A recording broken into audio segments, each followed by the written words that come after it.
for terrorism or terrorist groups to take advantage of those vulnerabilities and either attack or recruit members. And then there's another one that's a little bit more complex, where, so the simple one is a one-way unidirectional relationship. Then there's the complex one where climate change acts the same way as I've said, acting on vulnerabilities and contributing to terrorism. And then terrorism contributes to climate change. So for example, you can think of pyroterrorism, for example, where terrorists use arson attacks to pass their message. So like you've seen a lot of forest fires in Europe, Australia, and the west of the US, and even parts of Africa. Kenya is very, has a bit of fires happening, especially during dry seasons. So a terrorist group can take advantage of those conditions, so the forest fires, and then they make them worse, intentionally set up fires in large chunks of forests.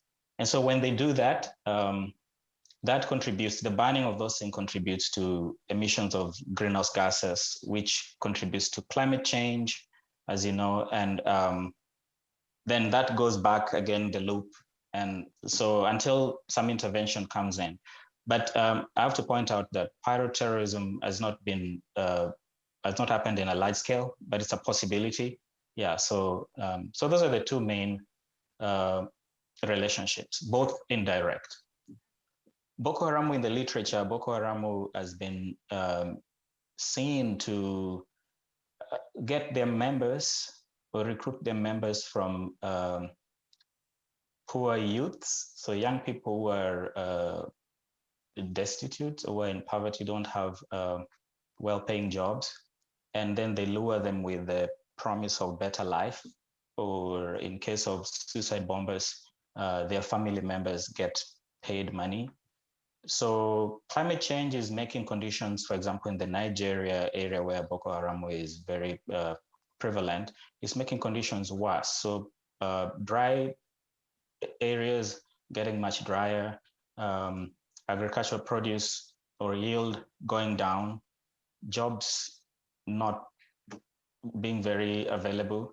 And so it's making those conditions worse by making agriculture not really yield much in the way of crops and livestock and stuff like that.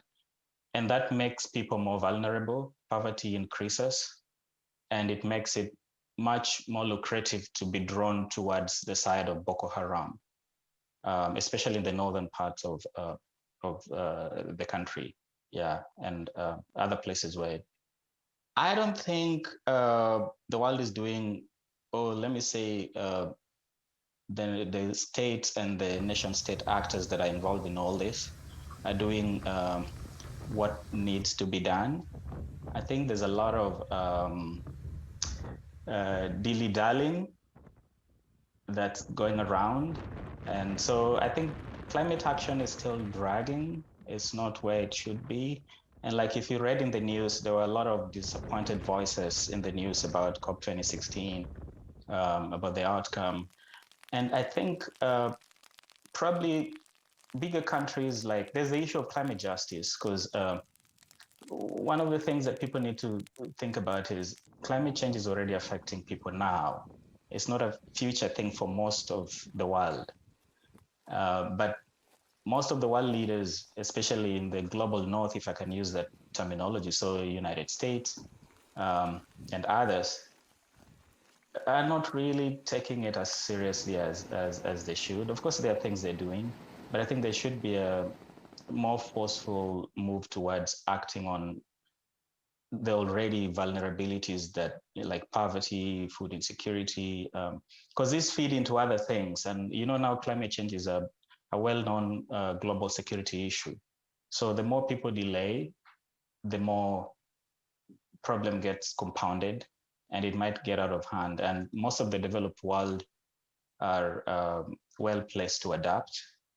The least developed world, or the developing world, they're very vulnerable. And that's why you see all this migration or immigrants all over the place.